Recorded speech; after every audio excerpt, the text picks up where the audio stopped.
it's a disaster. And it's a disaster because for a couple different reasons.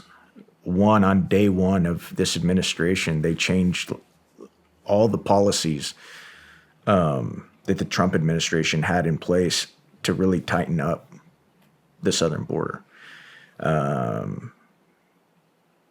So you got that going on, and then also it doesn't help when you have presidential candidate Biden at the time saying during his campaign, and I quote it often, when I'm in a Homeland Security committee hearing, he would say, hey, if you want to come here, come. Forgive me for not having the quote memorized, but you can go look up multiple times where he said, hey, if you want to come here and you're fleeing oppression or whatever, or you just want to come. First of all, the idea that Joe Biden said come, because I heard the other day that they're coming because they know I'm a nice guy. Sure, that we immediately surge to the border. All those people are seeking asylum. They deserve to be heard. That's who we are. We're a nation that says if you want to flee and you're fleeing oppression, you should come. They're seeking asylum. First time ever we've told people they can't come to America. That ends. The cage is closed. Those who come seeking asylum, we should immediately have the capacity to absorb them, keep them safe until they can be heard. There have been, folks that were coming here illegally asked by, reporters, hey, why are you coming? They're like, oh, as soon as Biden got elected, we knew that's what he said. As a matter of fact, this week we had Acting Secretary Chad Wolf in Homeland Security, and then we had Chief of Border Patrol in there, and they were saying the same thing. They said as soon as they saw then candidate Biden saying that, they knew what it was going to lead to if he did win. And then, of course, day one, along with canceling the Keystone XL pipeline, they stopped construction on the wall.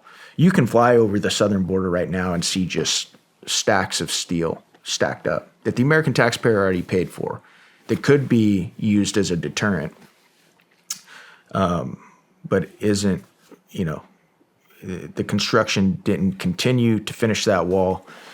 And it was interesting because I'm trying to think of his name. The chief border patrol guy that was in there this week. One of the most interesting things he said in the hearing this week, he said that he'd been in the border patrol for like 5 different administrations, Republicans, Democrats alike.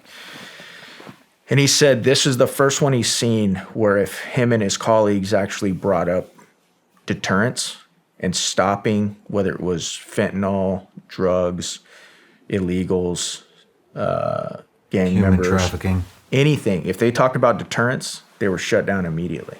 Really? Yeah, didn't even want to hear the suggestions. Why do you think? What's with the open borders? What are they hoping to accomplish? Well, I don't think it's one simple answer like a lot of things. I think it's complicated, like human beings are complicated, but I think there's a couple different buckets there, in my opinion. I think there are globalists around the world and within our own country that don't want to see, they don't want to see borders anymore. I think they want to see us all push towards, one world government.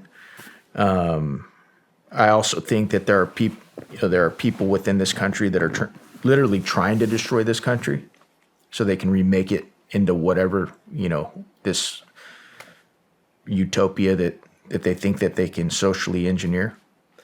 I mean, it's like, a lot of times if you want to rebuild a house, but there's already a house there, sometimes it's just easier to tear it down.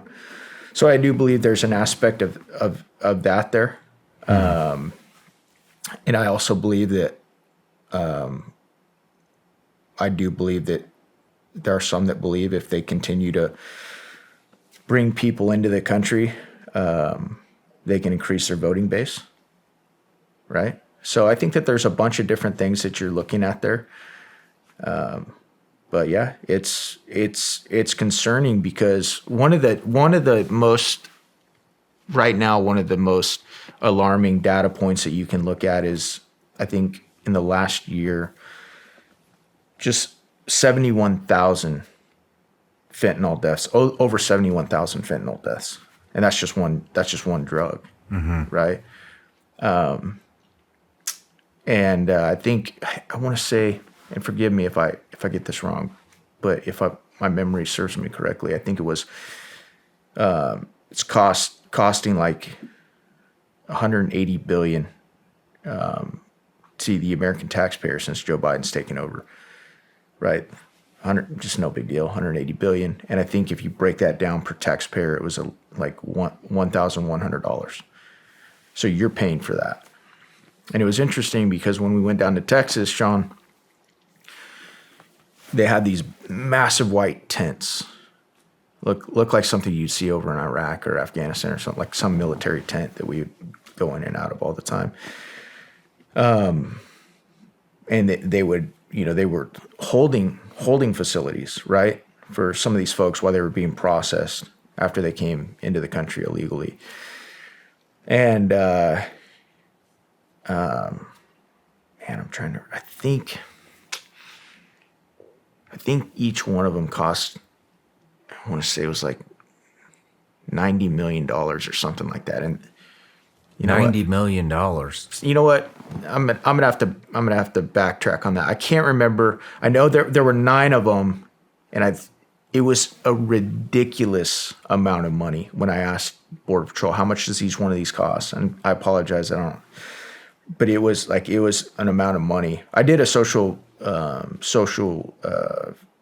media video about it at the time. I can't remember exactly, but it was a staggering tens of millions of dollars for each one of them.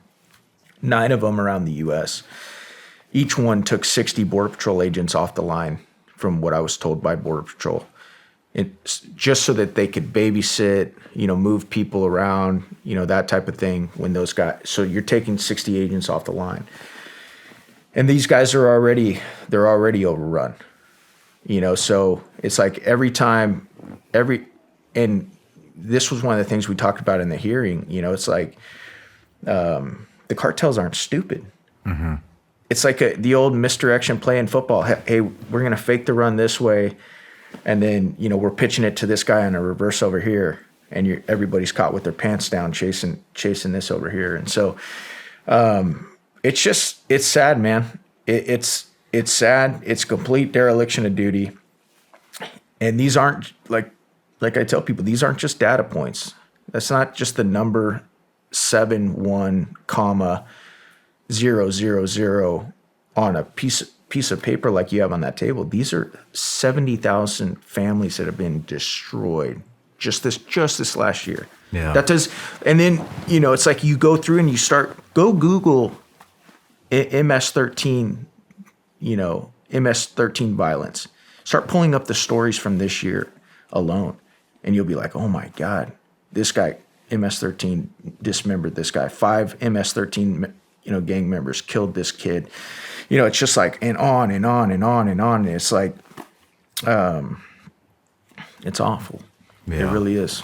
I'm surprised it's not more than 71,000. No matter where you're watching Shawn Ryan Show from, if you get anything out of this, please like, comment, subscribe, and most importantly, share this everywhere you possibly can. And if you're feeling extra generous, please leave us a review on Apple and Spotify podcasts.